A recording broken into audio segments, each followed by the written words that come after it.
Sisters, we've got to stop being hospice care wives. We have to. Today, yet another friend I've learned who got married later in life, and I'm talking 45 and above, because it seems that when myself and my friends who have been single women who, wanted to get married when we were 23 to a nice man who built something with us, it didn't happen. And so we turned 45, and then suddenly here come all these brothers, 40, 45, 50, just Rico Suaves. I mean, complete love bomb. They grabbed my friends. They ran them down the aisle. And today I find out yet another one of their husbands has dropped dead. I mean, I just put it that way. He was already sick when he got with her. And what I'm finding is that with a lot of my friends, because we've been professional women, are getting married to these men, and they are simply looking for benefits. They're looking to rest and to nest. It's not in sickness and in health, it's in sickness and in death. So they realize that they can't pee anymore, or their kidneys are failing, or they feel like they are about to have a stroke or have already had one.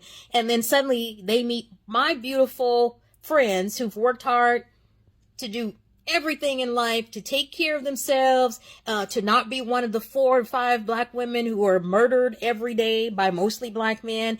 And they come up, meet my friends, and they run and get married. And the next thing I know, my friends are dealing with millions of dollars worth of medical bills. Not only dealing with the medical bills, but after these men have passed, here come all their grown ugly kids busting up into my friend's house, breaking their noses, carrying things out of their house, and knowing that their dad was living in an efficiency.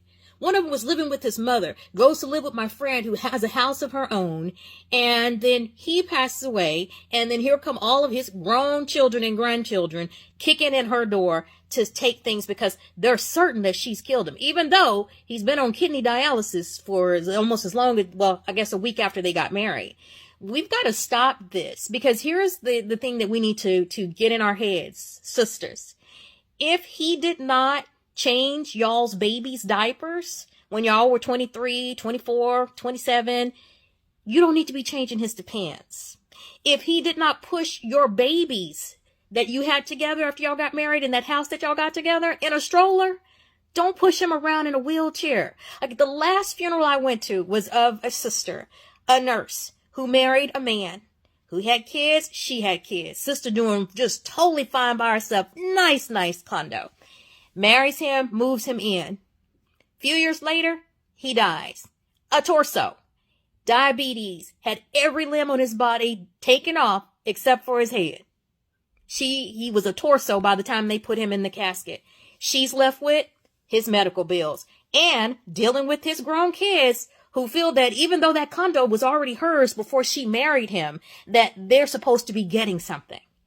Stop marrying them. Stop marrying them. If you're not 22 or 23 and y'all are working to build something together, don't do it. Because this is when black men get 45 in their 50s, they start to realize that they have an expiration date. And that's when they decide that they're going to find the best black woman that they can find, marry you. They make sure you got benefits and you got a place to stay. And then they want to come and sit in their femininity, but didn't do anything for you. They gave their youth and all of their health and their years of fertility and the years that they could have built wealth to some thought, or just tramped around or bought cars while we were paying extra to stay in safe apartment complexes. We built our careers and built our financial wealth. And then now all of a sudden they want to come in and move into your house and have you to take care of them while they lay up on you. I mean, I could go down the list. I have one friend, married a guy. She was totally doing well by herself, married him. 2 weeks later, he's sick, quits working on her medical insurance. She's got $1 million worth of medical bills. Another friend married a guy. Oh, he was love bombing her. I was in their freaking wedding. And guess what? Year after going back for their 1 year anniversary, I was going to go back there for it. He laid in the bed and died. Heart attack, right? Another friend married a guy. Soon as she married him, he realized that he was sick. He didn't know that beforehand. gets with her, gets on her medical insurance, lives off of her, and then as soon as he got well from his illness, he left her, and now she's paying him alimony and has to give him a portion of her retirement. Sisters, we got to stop being taken advantage of. We got to stop being hospice care wives. If you want to get with him, go ahead and get with him. If you want to move him in your house, move him in your house. But here's what you don't do. Do not marry him, because then he becomes your financial responsibility. And I'm telling you, these black kings, they love to rest in their femininity. They love to come up in your nice house with your fireplace and lay there and have you to nurse them to death. If you just want to have him and you just want a king, you just want one, here's what you do. Because he's going to move into your house, and then you're going to put your money together. Then he's going to take your money to buy you an engagement ring with your money. Tell him don't do that. Take that money and go get him a complete physical. Get a full physical. I'm talking teeth and everything, because most of these brothers have not been to the doctor since they were playing football and had a physical, right? In high school.